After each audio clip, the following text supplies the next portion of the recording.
So hello friends and a very good afternoon to all of you and welcome to my YouTube channel. This is Karan here and friends आज इस video को बनाने का मेरे पास एक ही मकसद है, वो है कि आपके जितने सारे भी डाउट्स हैं इंग्लिश रिलेटेड, वो चाहे बेसिक लेवल का डाउट हो या फिर एडवांस लेवल का डाउट हो, इस वीडियो में मैं आपके हर एक डाउट क्लियर करने वाला हूँ एंड आपको एक चैलेंज भी देने वाला हूँ। वो है कि आपको आपकी स्क्रीन के ऊपर एक सेंटेंस दिख रहा होगा, तो इस वीडियो के खत्म होने से पहले हमें सेंटेंस का इंग्लिश करना है। बट फ्रेंड्स हमारा इंटेंशन ये नहीं होना चाहिए कि हमें बस इसका इंग्लिश करना है, दैट्स ऑल। हमारा इंटेंशन ये होगा कि हम इससे बहुत कुछ सीखे ताकि हम किसी को सिखा पाए एंड जब भी इस तरीके का लाइन है तो हम लोग बोल पाए, इजीली लिख पाए। तो ये होगा हम लोग का इंटेंशन। सो फ्रेंड्स इस वीडियो को लास्ट तक देखिएगा ताकि हम लोग का जो चैलेंज है हम लोग उसको पूरा कर सके। सो फ्रेंड्स चलिए इस वीडियो को हम लोग स्टार्ट करते हैं। जैसे आपको बोर्ड पे दो हेडिंग दिख रहा होगा, एक तरफ हिंदी लिखा हुआ है, दूसरी तरफ इंग्लिश लिखा हुआ है। सो फ्रेंड्स देखिए हिंदी के अंदर यहाँ पे 7 पार्ट्स दिए हुए हैं एंड सेम इंग्लिश के अंदर भी 7 पार्ट्स दिए हैं। तो सातों जो हिंदी में बैठे वही इंग्लिश में भी बैठा है, बट इन सातों ने बस क्या किया, अपना जगह चेंज कर लिया। जैसे कि यहाँ पे सब्जेक्ट 1 नंबर पे बैठा है, वहाँ पे सब्जेक्ट 1 नंबर पे ही बैठा है, बट यहाँ पे सेकंड में क्या बैठा है, नॉर्मल ऑब्जेक्ट, बट वहाँ पे सेकंड में क्या बैठा है, ऑक्सिलरी वर्ब। तो वो सातों ही बैठे हैं बट सभी ने अपना बस जगह चेंज कर लिया है। तो ये सातों एक्चुअली है क्या। बट सबसे पहले मैं आपको एक चीज बताना चाहता हूँ कि इंग्लिश बोलने के लिए या फिर इंग्लिश लिखने के लिए हमें बेसिक का जो नॉलेज है वो बहुत ज्यादा स्ट्रांग होना चाहिए। मैं फिर से बोल रहा हूँ, जो बेसिक का नॉलेज है वो बहुत ज्यादा स्ट्रांग होना चाहिए। अगर बहुत ज्यादा स्ट्रांग नहीं होता है तो इंग्लिश बोल पाना या लिख पाना काफी ज्यादा टफ हो जाता है हमारे लिए, राइट। तो ये सात चीजें एक्चुअली है क्या। तो इन सिंपल लाइन हम लोग जन्म से लेके आज तक या जब तक हमारे लास्ट सांसें चलेगी तब तक हम जितना लाइन भी हिंदी में बोलेंगे या फिर बोलते हैं या फिर बोलते रहेंगे, जितना भी लाइन हम लोग क्रिएट करते हैं वो हर एक लाइन इन सात चीजों के ऊपर ही हम लोग बनाते हैं। सो अब आप बोलिएगा कि नहीं ऐसा कुछ तो नहीं है। सो मैं आपको एक चीज बता दूं कि हम लोग as native speaker I mean कि हम लोग का मातृभाषा जो है वो हिंदी है। सो हमें उतना सोचना नहीं पड़ता हिंदी को लेके कि कैसे सोचना है कैसे बोलना है। But whenever it's about English no, जब भी इंग्लिश का बात आता है तो हम बहुत ज्यादा सोचने लगते हैं। बट एक नेटिव स्पीकर जो होता है इंग्लिश का वो नहीं सोचता है ऐसा कुछ, वो फट से इंग्लिश बोल देता है या फिर हम लोग जैसे फट से हिंदी बोल रहे हैं। आई होप आप लोग समझ रहे हैं मैं क्या बोलना चाहता हूँ। तो ये सात चीजें जो है एक्चुअली, ये सात चीजें हर एक लाइन में, हिंदी के जितने सारे भी लाइंस होते हैं या फिर जितने सारे लाइंस हम लोग बोलते हैं, सुनते हैं, पढ़ते हैं कॉपी किताबों में, वो हर एक लाइन इन सातों के ऊपर ही बोला जाता है, इन सातों को फॉलो करके ही बोला जाता है। मतलब हर एक लाइन में सात चीजें हो गई। ये सात चीजें बहुत ज्यादा इंपॉर्टेंट है, मैं इसलिए इसके बारे में आप लोगों को बता रहा हूँ। Same goes with English as well. देखिए इंग्लिश में जो सात चीजें हैं, सो इंग्लिश के जितने भी लाइन्स हम लोग बोलते हैं, सुनते हैं, पढ़ते हैं, वो हर एक लाइन इस पूरे यूनिवर्स में जितने सारे लाइन्स होते हैं, इंग्लिश के जितने सारे लाइन्स क्रिएट होते हैं, बनते हैं, वो हर एक इंग्लिश के भी लाइन उन सात चीजों के ऊपर ही बनते हैं या फिर उन सात चीजों को फॉलो करके ही बनते हैं या फिर बनाए जाते हैं। ठीक है, अब हम लोग जानेंगे सात चीजें है क्या एंड मैं आपको 100% प्रूफ के साथ बताने वाला हूँ कि अगर हम लोग ये हिंदी में जान लेंगे तो इंग्लिश में भी वही होगा। तो हम लोग को बस अपने लैंग्वेज को अच्छे से जानना है, देन हम लोग इजीली कर सकते हैं English. English is not that far, अगर हम लोग अपने लैंग्वेज को अच्छे से समझते हैं तो सबसे पहले हम लोग देख लेते हैं हिंदी में कि सात चीजें कैसी आती है, कहाँ आती है। मैं आपको बताऊंगा बट कब, जब हम लोग वो सेंटेंस करेंगे तब। बट सबसे पहले हम लोग जान लेते हैं कि सात चीजें एक्चुअली है क्या। देखिए इसमें जो सात है उसमें भी वही सात है, तो हम लोग एक बार में सात क्लियर कर लेते हैं पहले, उसके बाद हम लोग उस सेंटेंस को कोशिश करेंगे करने का, देखेंगे होता है या नहीं। तो चलिए फ्रेंड्स हम लोग जानते हैं सब्जेक्ट के बारे में, क्योंकि सब्जेक्ट देखिए दोनों में ही टॉप में है। तो चलिए स्टार्ट करते हैं subject. So friends subject actually होता क्या है, ध्यान से सुनिएगा। हाँ, एक सेंटेंस में जो काम करता है या फिर जिसके बारे में बोला जाता है। मैं और एक बार रिपीट कर रहा हूँ, ध्यान से सुनिएगा, आप लिख भी सकते हैं अपने कॉपी में। एक सेंटेंस में जो काम करता है या फिर जिसके बारे में बोले जाते हैं वो होता है बड़ा सब्जेक्ट। जैसे मैं आपको दो एग्जांपल देता हूँ, समझ जाइएगा। मैंने सबसे पहले लाइन क्या बोला, एक सेंटेंस में जो काम करता है, जैसे कि राम आम खाता है। ठीक है, ये एक सेंटेंस है। अब इसमें जो खाने का काम है वो कौन कर रहा है, राम कर रहा है। तो राम हम लोग का क्या हो गया, सब्जेक्ट। काफी ज्यादा इजी, काफी ज्यादा सिंपल है। नेक्स्ट मैंने क्या बोला, या फिर जिसके बारे में बोला जाता है, राइट। तो जिसके बारे में बोला जाता है, अगर मैं एग्जांपल लूं तो राम एक अच्छा लड़का है। अगर मैं ऐसे बोलूं तो मतलब यहाँ पे सब्जेक्ट के गुण के बारे में बोला गया है। जब भी आपको दिखे कि किसी के गुण के बारे में बोले जाए, वो अच्छा गुण हो या फिर खराब गुण हो, जिसके गुण के बारे में बोला जाएगा वो हो जाएगा हम लोग क्या, सब्जेक्ट हो जाएगा। तो यहाँ पे किसके गुण के बारे में बोला गया, राम के गुण के बारे में बोला गया कि राम एक अच्छा लड़का है, तो राम हम लोग का क्या हो जाएगा, सब्जेक्ट। काफी ज्यादा इजी, काफी ज्यादा सिंपल है। मैं आपको और एक एग्जांपल देता हूँ जिससे आपका बहुत ज्यादा क्लियर हो जाएगा, राइट। तो जो तीसरा नंबर एग्जांपल है वो है कि भारत की स्थिति अभी बहुत ज्यादा खराब है। तो यहाँ पे किसके बारे में बोला गया, देखिए भारत की स्थिति के बारे में क्या बोला गया है, बहुत ज्यादा खराब है। तो उसके गुण के बारे में बोला गया, उसके कौन से गुण के बारे में बोला गया, उसके खराब गुण के बारे में बोला गया। तो हम लोग ये क्या हो जाएगा, यहाँ पे सब्जेक्ट क्या होगा, किसके खराब गुण के बारे में बोला गया, भारत की स्थिति। तो भारत की स्थिति हम लोग का जो होगा वो होगा हम लोग का पूरा सब्जेक्ट। काफी इजी, काफी सिंपल। अगर आपको फिर भी कोई डाउट हो तो आप मुझसे पूछ सकते हैं कमेंट बॉक्स में। नेक्स्ट हम लोग जानेंगे ऑक्सिलरी वर्ब के बारे में। तो ऑक्सिलरी वर्ब एक्चुअली होता क्या। सो ऑक्सिलरी वर्ब काफी ज्यादा इजी एंड काफी ज्यादा सिंपल, उतना कुछ है नहीं बताया लाइक, बट फिर भी आपको मैं एक ओवरऑल आइडिया दे देता हूँ ऑक्सिलरी वर्ब के बारे में, राइट। सो ऑक्सिलरी वर्ब देखिए, इंग्लिश का जो ऑक्सिलरी वर्ब होता है वो क्या होता है, am is, are, was, were, have, has, had, will, shall, इन सभी को हम लोग क्या बोलते हैं, ऑक्सिलरी वर्ब इंग्लिश का। बट हिंदी में क्या होता है, हिंदी में होता है रहा है, रही है, या फिर चुका है, चुकी है, गा, गे, गी, जो लास्ट में हम लोग को लगता है, जैसे जाएगा में जो गा लग रहा है वो हम लोग का क्या है, एक ऑक्सिलरी वर्ब, राइट। सो है आपका क्लियर है, ये होता है इंग्लिश का helping verb am is, are, and Hindi का होता है रहा है, रही है, इन सभी को हम लोग बोलते हैं हिंदी का ऑक्सिलरी वर्ब। ऐसे बहुत सारे ऑक्सिलरी वर्ब्स होते हैं, एंड ऑक्सिलरी वर्ब को हम लोग हेल्पिंग वर्ब के नाम से भी जानते हैं। क्यों जानते हैं, बिकॉज ये किसी भी हिंदी सेंटेंस के लास्ट में लगते उस सेंटेंस को पूरा करते हैं, इसलिए हम लोग इसको हेल्पिंग वर्ब भी बोलते हैं। ये किससे हेल्प करता है, वर्ब का, यानी वर्ब के बाद ही लगते हैं हिंदी सेंटेंस में भी।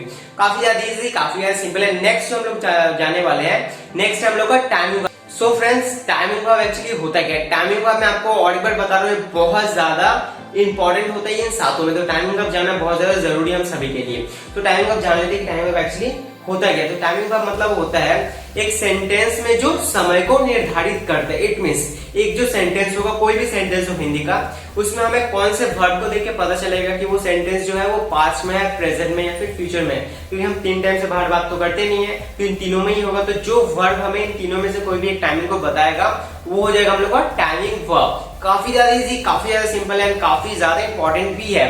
सो फ्रेंड्स, जैसे कि अब हम लोग चलते हैं एग्जांपल्स की तरफ, तो और ज्यादा क्लियर हो जाएगा हम लोग का ये।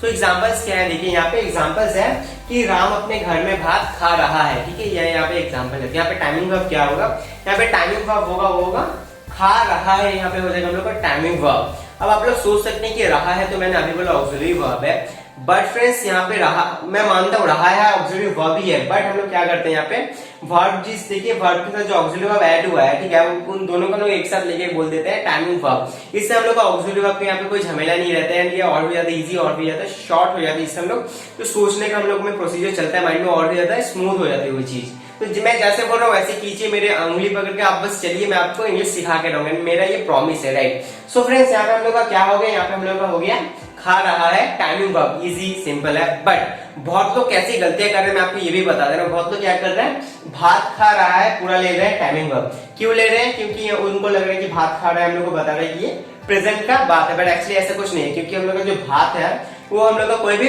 वर्ड का पार्ट नहीं है। बट यहाँ पे जो खा रहा है, खाना, हम लोग का एक वर्ब है, राइट। सो हम लोग का जो खा रहा है ये होगा हम लोग का टाइमिंग वर्ब। आई होप आप लोग का क्लियर है। अगर कोई भी डाउट इस रिलेटेड आप मुझसे पूछ सकते हैं कमेंट बॉक्स में। मैं आपको ये बार बार बोल रहा हूँ क्योंकि मैं चाहता हूँ आप लोग इंग्लिश सीखें। अगर आप लोग इंग्लिश सीखते तो मुझसे ज्यादा हैप्पी और कोई नहीं होगा। नेक्स्ट हम लोग बढ़ेंगे main object, I am sorry, preposition 1, main object, preposition 2, normal object. इन चारों को हम लोग जानेंगे, बट इन चारों को जानने से पहले सबसे पहले जो है हमें ऑब्जेक्ट के बारे में, प्रीपोजिशन के बारे में आइडिया होना बहुत ज्यादा जरूरी है। तो सबसे पहले मैं आप लोगों को बताऊंगा ऑब्जेक्ट के बारे में। बट फ्रेंड्स, मैं ऐसा कुछ नहीं बताने वाला हूँ कि ऑब्जेक्ट मतलब डायरेक्ट ऑब्जेक्ट या इनडायरेक्ट या फिर जो भी ऑब्जेक्ट है, बस मैं ऐसा कुछ नहीं बताने वाला हूँ। बिकॉज हमसे कोई पूछने नहीं जाएगा जब आप इंग्लिश बोलोगे कि एक्सक्यूज मी भाई, आपने जो यहाँ पे लाइन यूज किया ये क्या डायरेक्ट ऑब्जेक्ट था या फिर क्या ऑब्जेक्ट आपने यूज किया, ऐसा कोई नहीं पूछता है। जो आपके नेक्स्ट होगा, जो आपको सुनेगा, वो उसका इंटेंशन क्या होगा कि आपको सुन के वो आपको रिप्लाई दे, आपको समझे, राइट। सो फ्रेंड्स, हम लोग को बस जान लेना है कि ऑब्जेक्ट्स के अंदर क्या क्या आता है, ऑब्जेक्ट्स के मतलब ऑब्जेक्ट्स किसको हम लोग बोलते हैं, राइट। चलिए फ्रेंड्स, हम लोग जानेंगे ऑब्जेक्ट के बारे में। ऑब्जेक्ट मतलब एक्चुअली होता है क्या, देखिए यहाँ पे हेडिंग दिया हुआ है ऑब्जेक्ट। अब ऑब्जेक्ट के अंदर क्या क्या आता है, ऑब्जेक्ट के अंदर आता है 5 चीजें आती है। जस्ट हमको ये 5 चीजों को अपने दिमाग में अच्छे से बैठा लेना, और कुछ है नहीं ऑब्जेक्ट में, राइट। व्यक्ति, वस्तु, काल, स्थान, समय। व्यक्ति, वस्तु, काल, स्थान, समय, 5 चीजों को अपने दिमाग में अच्छे से बैठा लीजिए। व्यक्ति, वस्तु, काल, स्थान, समय, ये 5 चीजें बस, और कुछ नहीं है। हम लोग जान लेंगे इसके अंदर में क्या क्या है। व्यक्ति मतलब किसी भी व्यक्ति का नाम आ सकता है या फिर कोई भी व्यक्ति हो सकता है, किसी भी व्यक्ति का नाम या फिर कोई भी व्यक्ति। नेक्स्ट है हम लोग का वस्तु। वस्तु में क्या आता है हम लोग का, वस्तु में कोई भी नॉन लिविंग थिंग, कोई भी निर्जीव वस्तु, जैसे कि मेरे टी शर्ट हुआ, बोर्ड हुआ, डस्टर हुआ, मार्कर हुआ, ट्राइपॉड हुआ, फोन हुआ, ये सभी क्या है हम लोग का वस्तु में। इसमें जान लीजिए निर्जीव है, तो ये हमारे किस में आएंगे, ऑब्जेक्ट्स में ही आएंगे। कौन से ऑब्जेक्ट में, वस्तु, ठीक है। अब आता है हम लोग का काल। काल में क्या आता है, जैसे हम लोग अपने सेंटेंस में यूज करते हैं, मैं कल वहां जाऊंगा, यहाँ पे जो कल यूज किया हम लोग का क्या है, ऑब्जेक्ट है। मैं आज वहां गया था, आज यूज किया क्या है, ऑब्जेक्ट है। मैं कल रात, यहाँ पे जो कल रात यूज किया ये क्या है, ऑब्जेक्ट है। तो आज, कल, परसों, आज सुबह, कल रात, परसों रात, यहाँ ऐसे जो हम लोग यूज करते हैं सारे हमारे ऑब्जेक्ट्स के पार्ट होते हैं। नेक्स्ट हम लोग जानेंगे किसके बारे में, नेक्स्ट आता है हम लोग का स्थान, राइट। सो स्थान में क्या क्या आते हैं, स्थान में जैसे कि किसी भी स्थान का नाम आ सकता है, जैसे कि मुंबई, कोलकाता, दिल्ली, कुछ भी हुआ किसी भी स्थान का नाम, जैसे दीघा, पुरी, कुछ भी हो सकता है, या फिर कोई भी स्थान जैसे हम लोग अपने सेंटेंस में यूज करते हैं कि उस घर के पास में, उस नदी के किनारे, उस घर के पीछे। तो ये सारे जो हम लोग बोल रहे हैं सारे हमारे स्थान के अंदर में ही आते हैं। लास्ट आ रहा है हम लोग का समय। 5 ध्यान से सुन रहे हैं आप, आई होप। एंड अगर कुछ भी डाउट है तो आप मुझसे पूछिएगा। चलिए अब जानते हैं हम लोग 5 नंबर जो है हम लोग का समय, राइट। अब समय के अंडर में क्या क्या आता है? समय के अंडर में आता है जैसे हम लोग यूज करते हैं, मैं 6:30 बजे वहां पे गया था, तो यहाँ पे जो 6:30 बजे हम लोगों ने यूज किया, हम लोग का क्या है? ऑब्जेक्ट है। मैं 8:30 बजे वहां पे जाऊंगा, 8:30 बजे हम लोगों ने बोला, हम लोग का क्या है? ऑब्जेक्ट है। तो हम लोग को ध्यान रखना है हम लोग क्या यूज कर रहे हैं एंड क्या यूज नहीं कर रहे हैं। 6:30, 8:30, 10:30, 11:30, 12:30 जो भी है सारे ऑब्जेक्ट्स के ही पार्ट है। तो काफी ज्यादा इजी, काफी ज्यादा सिंपल है। बट हम लोग प्रॉब्लम कहाँ फेस करते हैं? हम लोग प्रॉब्लम फेस करते हैं जब हमारे सेंटेंस में 5 ऑब्जेक्ट्स हैं, तो हमें पता है सबसे पहले हम लोग को सब्जेक्ट बैठा देने हैं, then object verb, then verb, right. तीनों हम लोग को पता है, हम लोग कर लेंगे इजीली। बट उसके बाद जब हमारे पास 5 ऑब्जेक्ट है तो उन 5 को हम लोग कैसे बैठाएंगे, कौन सा फर्स्ट में लिखेंगे, कौन सा सेकंड में होगा, कौन सा थर्ड में होगा, कौन सा फोर्थ में होगा, ये बहुत ज्यादा कॉम्प्लिकेटेड हो जाता है हमारे लिए। सो फ्रेंड्स, ऐसे कॉम्प्लिकेशन करने की कोई जरूरत ही नहीं है। देखिए मैं आपके लिए चीज और कितना ज्यादा इजी कर देता हूँ। एक सेंटेंस में जब देखेंगे हम लोग का टाइमिंग वर्ब निकल गया, सबसे पहले हम लोग किसी भी सेंटेंस में टाइमिंग वर्ब को निकालते हैं। टाइमिंग वर्ब हम लोग का निकल गया, हम लोग का सब्जेक्ट निकल गया, ठीक है। तो ये दोनों जब हम लोग का निकल जाता है तो बाद बाकी जो भी बच जाता है उस सेंटेंस में, वो सभी चीज हम लोग का क्या होता है? ऑब्जेक्ट होता है। एक सेंटेंस में सब्जेक्ट और टाइमिंग वर्ब को निकालने के बाद जो भी बच जाता है वो हम लोग का क्या होता है? वो हम लोग का होता है ऑब्जेक्ट, राइट। आई होप आप लोग समझ रहे होंगे मैं क्या बोलना चाहता हूँ। अब ऑब्जेक्ट को हम लोगों ने क्या किया है? यहाँ पे 2 भागों में डिवाइड किया है। पहले को हम लोग बोलते हैं मेन ऑब्जेक्ट एंड दूसरे को बोलते हैं हम लोग क्या? Normal object, right. पहले को बोलते हैं हम लोग मेन ऑब्जेक्ट एंड दूसरे को बोलते हैं नॉर्मल ऑब्जेक्ट। तो इन पांचों में हम लोग का जो होगा वो मेन ऑब्जेक्ट भी होगा एंड नॉर्मल ऑब्जेक्ट भी होगा। हम लोगों ने इन्हें 2 भागों में डिवाइड कर दिया, राइट। अब देखिए मेन ऑब्जेक्ट होगा इसे हम लोग कैसे पहचानेंगे, नॉर्मल ऑब्जेक्ट को हम लोग कैसे पहचानेंगे? सो मेन ऑब्जेक्ट का जो संख्या होता है किसी भी सेंटेंस में वो बस एक ही होता है। मेन ऑब्जेक्ट का संख्या किसी भी सेंटेंस में एक ही होता है। ध्यान से सुनिएगा, मेन ऑब्जेक्ट का जो संख्या होता है वो किसी भी सेंटेंस में एक ही होता है। जैसे आपके पास अगर 5 ऑब्जेक्ट्स है तो उसमें मैंने बोला मेन ऑब्जेक्ट का जो संख्या होता है किसी भी सेंटेंस में कितना होता है? एक होता है। तो बाकी 4 जो है वो क्या हो जाएगा? हम लोग का नॉर्मल ऑब्जेक्ट हो जाएगा। आई होप आपको क्लियर है। सो मेन ऑब्जेक्ट का संख्या जो वो एक होता है, नॉर्मल ऑब्जेक्ट का संख्या एक भी हो सकता है, एक से ज्यादा भी हो सकता है, that depends on the sentence, right. I hope आपका क्लियर है ये पार्ट, राइट। सो अब हम लोग को क्या जानना है कि हम लोग मेन ऑब्जेक्ट को कैसे फाइंड आउट करेंगे, राइट। हम लोग को बस मेन ऑब्जेक्ट को फाइंड आउट करना है, बिकॉज हम लोग के जो सब्जेक्ट बैठेगा सबसे पहले, दूसरा बैठेगा ऑक्सिलरी वर्ब, तीसरा बैठेगा timing verb. But timing verb के बाद क्या बैठेगा? Preposition 1 and main object. तो हम लोग को मेन ऑब्जेक्ट जो है वो किसके बाद बैठाना है? प्रीपोजिशन के बाद। तो प्रीपोजिशन पे हम लोग समझेंगे। तो चलिए अब हम लोग बात है प्रीपोजिशन के बारे में। एंड आई होप ऑब्जेक्ट का बारे आप लोग का पूरी तरीके से क्लियर, ऑब्जेक्ट में और कुछ है नहीं। बिकॉज ऑब्जेक्ट अगर समझ में आ जाते हैं तो बहुत हद तक इंग्लिश जो है इजी हो जाता है। इसके ऊपर ही डिपेंड करके हम लोग अब प्रीपोजिशंस भी समझेंगे। तो देखिए प्रीपोजिशन एक्चुअली होता है सेम जैसे हम लोगों ने ऑब्जेक्ट बताया वैसे ही प्रीपोजिशन भी होता है। एक सेंटेंस में बहुत सारे प्रीपोजिशंस भी होते हैं। तो हम लोगों ने क्या किया, इसे इजी करने के लिए प्रीपोजिशंस को भी 2 भागों में डिवाइड कर दिया है। पहले को बोलते हैं हम लोग प्रीपोजिशन 1 एंड दूसरे को बोलते हैं हम लोग प्रीपोजिशन 2, राइट। अब हम लोग को पता है कैसे चलेगा कौन सा प्रीपोजिशन 1 है, कौन सा प्रीपोजिशन 2 है। ये एक छोटा सा ट्रिक है, ठीक है। तो लोगों को कैसे पता चलेगा? देखिए मेन ऑब्जेक्ट के साथ जो भी प्रीपोजिशन बैठा होगा, प्रीपोजिशन एक्चुअली बोलते किसे हैं, ठीक है। सो इंग्लिश के जो प्रीपोजिशंस होते हैं जैसे एट हुआ, इन हुआ, ऑफ हुआ, फॉर हुआ, अबाउट हुआ, इन फ्रंट हुआ, सो टू हुआ, सारे जो होते हैं, या फिर बाई हुआ, जो भी होते हैं इन सभी को हम लोग प्रीपोजिशंस बोलते हैं। जैसे हिंदी में अगर बोलूं तो मैं, के, काके की जो होता है, या फिर के लिए, के बारे में, के साथ ये मतलब जो भी है इन सभी को हम लोग प्रीपोजिशंस बोलते हैं। सो मेन ऑब्जेक्ट निकालने के बाद उसके साथ जो भी प्रीपोजिशन होगा वो हम लोग का क्या होगा? प्रीपोजिशन 1 होगा। मेन ऑब्जेक्ट के साथ जो भी प्रीपोजिशन होगा हम लोग का प्रीपोजिशन 1 होगा। इट मींस मैंने बोला आप लोगों को कुछ देर पहले कि मेन ऑब्जेक्ट का जो संख्या होता है वो कितना होता है हम लोग का? एक होता है किसी भी सेंटेंस में। मेन ऑब्जेक्ट का संख्या किसी भी सेंटेंस में एक ही होता है। तो हम लोग का मैंने बोला मेन ऑब्जेक्ट का संख्या एक होता है एंड मेन ऑब्जेक्ट के साथ ही बैठता हम लोग का प्रीपोजिशन 1। तो हम लोग का प्रीपोजिशन 1 का संख्या कितना होगा? एक ही होगा। कॉमन सेंस है हम लोग का। एंड बाद में जितने प्रीपोजिशंस बचेंगे वो हम लोग का क्या हो जाएगा? Preposition 2, easy and simple. And वो जो प्रीपोजिशन 2 होगा वो किसके साथ बैठेगा? नॉर्मल ऑब्जेक्ट के साथ। एंड एक चीज मैं बोल देता हूँ यहाँ पे, प्रीपोजिशन 1 हो भी सकते हैं सेंटेंस में, प्रीपोजिशन 1 नहीं भी हो सकता है, that depends on the sentence. मैं ऑलरेडी बोल चुका हूँ ये बात। प्रीपोजिशन 1 अगर होगा तो हम लोग बैठाएंगे, प्रीपोजिशन 1 अगर नहीं होगा टेंशन लेने की कोई बात ही नहीं, हम लोग बस छोड़ देंगे उस जगह, हम लोग को कुछ बैठा नहीं, हम लोग वहाँ पे बस मेन ऑब्जेक्ट को बैठा के चले जाएंगे और कुछ नहीं है। नॉर्मल ऑब्जेक्ट में भी सेम, अगर आपको दिख रहा है प्रीपोजिशन टू है तो प्रीपोजिशन टू पहले बैठाना है, देन हम लोग को बैठाना है नॉर्मल ऑब्जेक्ट। बट अगर प्रीपोजिशन टू आपको नहीं मिल रहा है, फिर नहीं है, जैसे हम लोग सेंटेंस करेंगे तो हम लोग और भी ज्यादा अच्छे से समझ में आएगा ये चीज। अगर है तो बैठाएंगे, अगर नहीं है तो नहीं बैठाएंगे, सिंपल इज दैट, और कुछ है नहीं। सो आई होप आपको ये चीज क्लियर है, मैंने काफी अच्छे से यहाँ पे समझाया। अब हम लोग चलते हैं उस सेंटेंस में जो हम लोगों ने चैलेंज एक्चुअली एक्सेप्ट किया था, राइट। अब हम लोग को चैलेंज का टाइम आ गया है कि हम लोग उस चैलेंज को पूरा करके दिखाए। तो फ्रेंड्स ऑलरेडी हमारे सामने हमारा सेंटेंस आ चुका है। अब इस सेंटेंस में सबसे पहले हमें क्या करना है, सबसे पहले हमारा जो फर्स्ट स्टेप होता है वो होता है टाइमिंग वर्ब को खोजना। तो इसमें टाइमिंग वर्ब क्या है, इसमें टाइमिंग वर्ब है बात कर रहा था, ठीक है। टाइमिंग वर्ब मतलब क्या होता है, जिस वर्ब को देख के हमें पता चलेगा वो कौन से टाइम में है, पास्ट में है, प्रेजेंट में है, फिर फ्यूचर में। तो इसमें बात कर रहा था वो देख के हमें पता चले कौन सा टाइम का बात है, ये पास्ट का बात है। ईजी है, बहुत ही ज़्यादा सिंपल है। अब हम लोग को क्या निकालना है, अब हम लोग को निकालना है सब्जेक्ट। तो सब्जेक्ट निकालने के लिए हम लोग क्या करते हैं, सब्जेक्ट निकालने के लिए हम लोग कौन से क्वेश्चन करते हैं, टाइमिंग वर्ब को। तो टाइमिंग वर्ब हमारा क्या निकला, टाइमिंग वर्ब निकला है बात कर रहा था। तो बात कर रहा था से हम लोग क्वेश्चन करेंगे कौन से, कौन बात कर रहा था, तो हमारा आंसर में क्या आएगा, सुजय। तो सुजय क्या हो जाएगा, हम लोग का सब्जेक्ट इजी एंड सिंपल है, तो हम लोग का सब्जेक्ट भी निकल गया एंड टाइमिंग वर्ब भी निकल गया।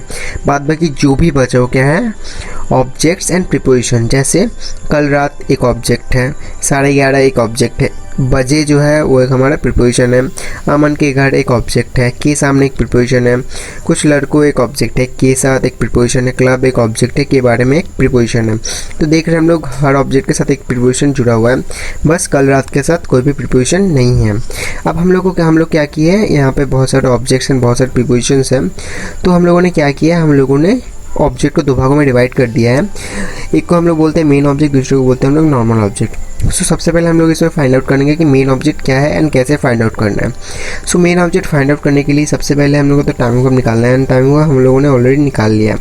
तो टाइमिंग वर्ब से जो सबसे ज़्यादा जुड़ा हुआ ऑब्जेक्ट होगा तो वो होगा हम लोग का मेन ऑब्जेक्ट, एंड उसके साथ जो भी प्रीपोजिशन जुड़ा हुआ होगा वो होगा हमारे प्रीपोजिशन ऑन। हम लोग प्रीपोजिशन को भी दो भागों में डिवाइड करते हैं, एक को बोलते हैं प्रीपोजिशन वन, दूसरे को बोलते हैं प्रीपोजिशन टू। तो मेन ऑब्जेक्ट के साथ जो बैठता है वो होता है प्रीपोजिशन वन। तो यहाँ पे क्लब हुआ main object and preposition one क्या हुआ, के बारे में, राइट। आई होप आपका क्लियर है।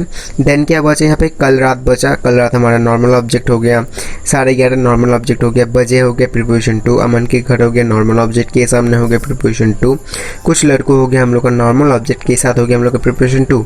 हम लोगों ने क्या किया, बस हम लोग main object and preposition one निकाल लिए, बाद बाकी जो भी बचा हो वो क्या हो गया, normal object and preposition two हो गया।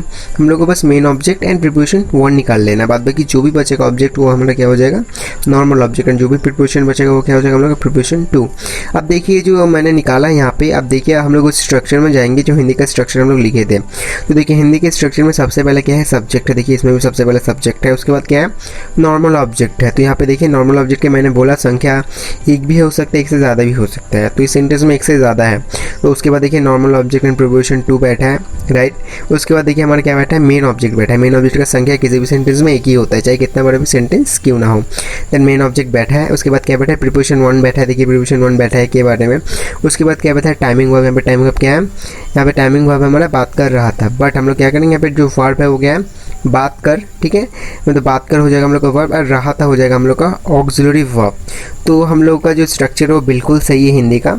अब हमें क्या करना है, इसका इंग्लिश करना है। इंग्लिश करने के लिए जो हम लोग का इंग्लिश का स्ट्रक्चर है उस स्ट्रक्चर में हम लोग को बैठाना पड़ेगा। तो इंग्लिश के स्ट्रक्चर में सबसे पहले क्या है, सब्जेक्ट है, तो सब्जेक्ट बैठेंगे। सब्जेक्ट क्या है, सुजय है। उसके बाद हम लोग ऑक्सिलरी वर्ब बैठेंगे। ऑक्सिलरी वर्ब जैसे रहा था, तो यहाँ पे रहा था का ऑक्सिलरी वर्ब क्या होता है, was, were, राइट। सो जब भी आपके सेंटेंस में लास्ट में हो रहा था, मतलब जो काम पास्ट में कंटिन्यू हो रहा था, वहाँ पे हम लोग was, were यूज़ करते हैं वर्ब का फोर्थ फॉर्म, राइट। तो सुजय की जगह हम लोग को सुजय बैठा है। उसके बाद देखिए थोड़ा स्ट्रक्चर फॉलो कीजिए। उसके बाद हम लोग के स्ट्रक्चर में क्या है, ऑक्सिलरी वर्ब है। तो ऑक्सिलरी वर्ब क्या होगा, यहाँ पे ऑक्सिलरी वर्ब होगा was या फिर were। तो सुजय के साथ was बचेगा, तो सुजय was। उसके बाद क्या होगा, हम लोग बोले वर्ब का फोर्थ फॉर्म। तो बात करने का क्या होता है, टॉक। टॉक के साथ ing लगेगा फोर्थ फॉर्म में। तो सुजय was टॉकिंग। हमारे इतना दूर तक हो गया। उसके बाद क्या है, प्रीपोजिशन वन है। प्रीपोजिशन वन यहाँ पे क्या है, के बारे में। के बारे में क्या होता है, अबाउट। तो यहाँ पे अबाउट बैठेगा। उसके बाद क्या होगा, क्लब। तो क्लब की जगह पे हम लोग क्लब बैठा दिए। उसके बाद देखिए क्या है, के साथ लड़कों के, ठीक, हम लोग उल्टा करेंगे इंग्लिश में। हम लोग अब क्या बैठेंगे, प्रीपोजिशन टू बैठाएंगे। तो के साथ के इंग्लिश क्या होता है, विथ। कुछ लड़कों को क्या होगा, with some boys, easy and simple है। उसके बाद है देखिए अमन के घर के सामने हम लोग एक एक ऑब्जेक्ट लेंगे, इट मीन्स एक एक नॉर्मल ऑब्जेक्ट एंड एक एक प्रीपोजिशन टू। बट इंग्लिश का जो स्ट्रक्चर है उसमें देखिए प्रीपोजिशन टू पहले है, तो के सामने जो यहाँ पे लिखा हुआ है, जो के सामने हम लोग का प्रीपोजिशन निकला हुआ हम लोग का अमन के घर के सामने, तो हम लोग को के सामने पहले लिखना है, अमन के घर बाद में लिखना है। के सामने का इंग्लिश होता है in front of, in front of के बाद क्या बैठेगा, Aman's home, Aman's home, right. I hope आपका क्लियर, ये हमारा नॉर्मल ऑब्जेक्ट है। उसके बाद क्या है 11:30 बजे, तो ये हो जाएगा बजेगा हम लोग का अराउंड 11:30, कल रात का होगा last night. Easy and simple है। पूरा सेंटेंस अब हम लोग एक बार पढ़ते हैं तो क्या है, Sujay was talking about the club with some boys in front of Aman's home around 11:30 last night. Easy and simple है। सो फ्रेंड्स यही आज का क्लास है एंड यही मुझे बताना था आप सभी से कि कितना ज़्यादा ईजी कितना ज़्यादा सिंपल है। हम लोग इस टेक्निक से किसी भी लाइन को बहुत ज़्यादा ईजी कर सकते हैं। आई होप आपको पसंद आया होगा। अगर आपको अच्छा लगे तो अपने चैनल को सब्सक्राइब कर सकते हैं, बिकॉज ऐसे वीडियोज़ में बनाता रहता हूँ। एंड ये वीडियो अगर आपको पसंद आया तो लाइक एंड शेयर करें ताकि ये वीडियो उन सभी तक पहुँचे जो लोग बहुत ज़्यादा सफ़र कर रहे हैं इंग्लिश को लेके। सो फ्रेंड्स ये वीडियो यहीं तक करेंगे, मिलते हैं आपसे नेक्स्ट वीडियो में, तब तक के लिए tata bye bye, take care.